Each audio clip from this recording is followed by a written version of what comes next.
Hello YouTubers, here's Vernon again, working on the Minneapolis Moline Twin City JT. If you remember the last video, I was working on the clutch, and I said the throwout bearing was kind of wore out. Well, I was assuming that this throwout bearing was set up like a automotive type with ball bearings and stuff like that, and they are not. This has a just a collar right here. This is the cone where the fingers for the clutch rides right here.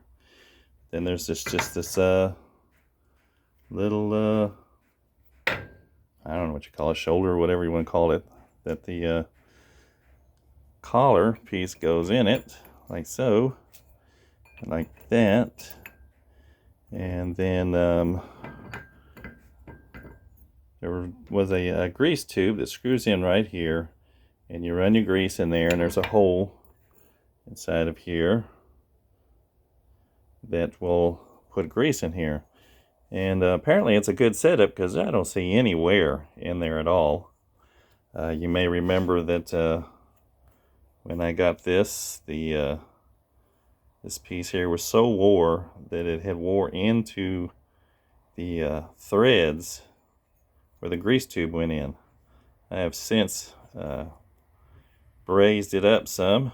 I still need to do a little dressing on it, but it's far better than what it was. So when we get to that, it should be all right. A lot better. So now moving on to the head. We have not spoken a whole lot about the head. But the head on this being an F head, that means the exhaust valves are in the block and the intake valves are in the head. The only other engine I even know of that did that was Willis on their Jeeps. They did that for a time, actually for quite a while. If you look at these, you can see that the ports here are quite big.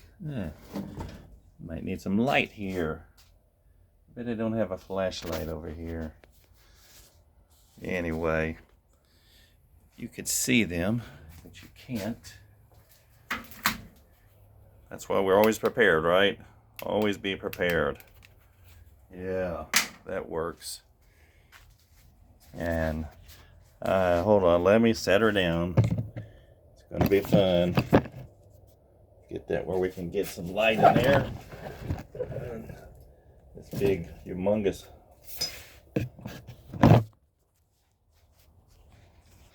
booger bear that it is. That's a little better.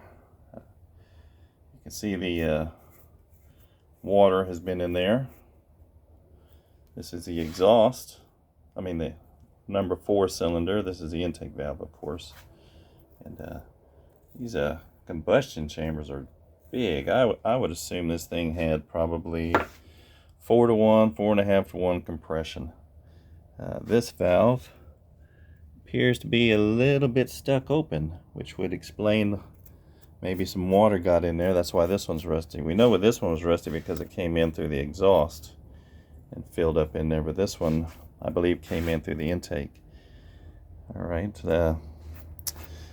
don't see any cracks. I think that'll clean up. Of course, you have to do magnetic testing to really look for cracks in a cast iron, but we are assuming that it probably doesn't have any cracks. So let me go ahead and lay this head down now. It's going to take both hands again. This is actually take 2. I tried number 1 and somehow I pushed the wrong button and the thing stopped and it wouldn't let me pick up again. And as my wife says, I'm the world's best at pushing the wrong buttons. So just hold on a second here.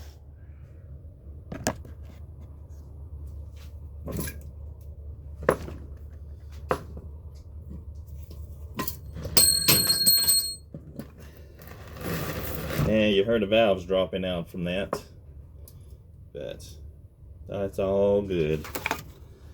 I would stop the video and do that, but that's what messed me up last time. I pushed the wrong button, and well, you know, these phones, you would think you'd be able to go back in and pick up again, but oh no, we're not going to let you do that. So I already have gone through here because, again, this is part second take.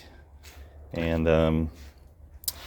the rocker arms here are quite substantial. They're very well built, and I don't see any wear in there. The oiling on that is from a center post in the head port, and each rocker arm has its own little tube that feeds the rocker arms.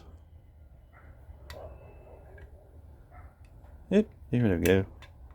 Anyway, it was like that. So those are off.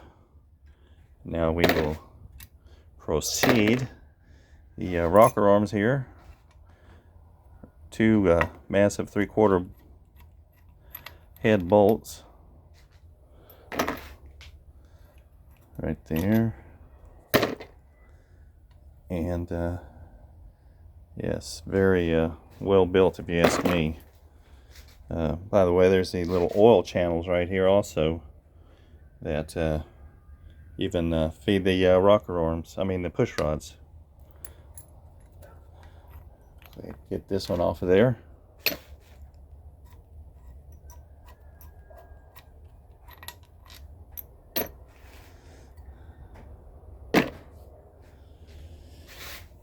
The spring retainers are very big. I had to use a 1 3/8 socket on there. Is about the outside of that socket's what size I use to pop those valve spring keepers. You know, you take a good size socket and a good size hammer and you bang on them, and you will pop the keepers off of there. So as you can see, that's a pretty good size. The interesting thing is it's got double springs.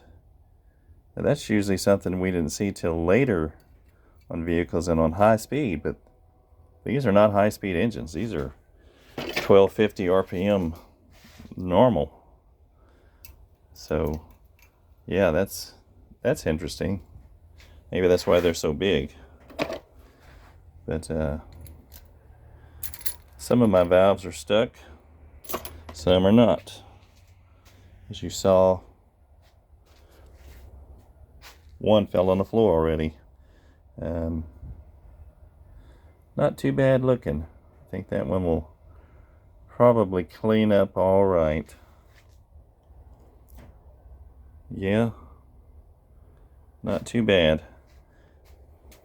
Put it over here by my valve grinding machine.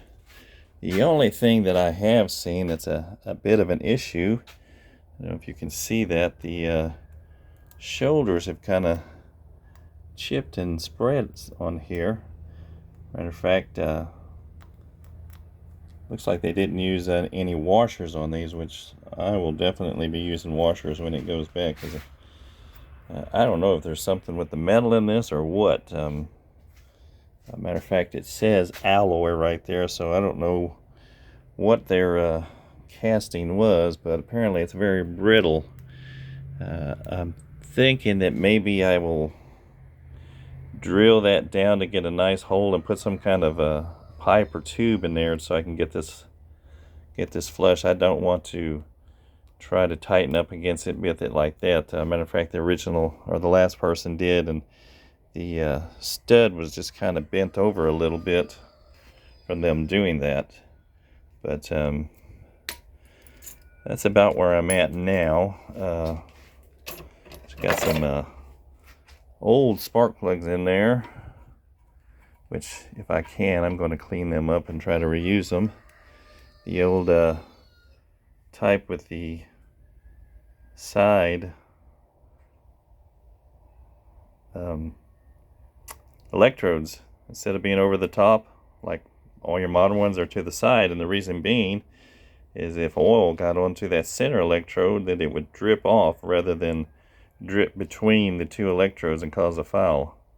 So yeah, we're going to try to use those again, clean them up.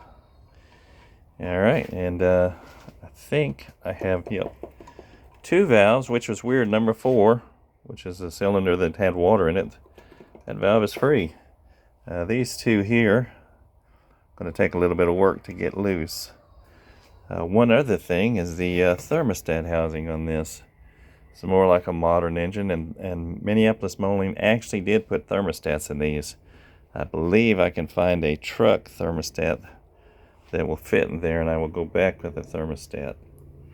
So anyway, that's where we are. These are your intake ports on this. Don't think there's anything else that's be interesting to you. Anyway, this is Vernon signing out, and someday, some way, hopefully, we will have the tractor going. Oh, well, one other thing is the this is off of the also for the clutch input shaft seal. Got to replace that, and this is where the clutch brake would ride against this part right here.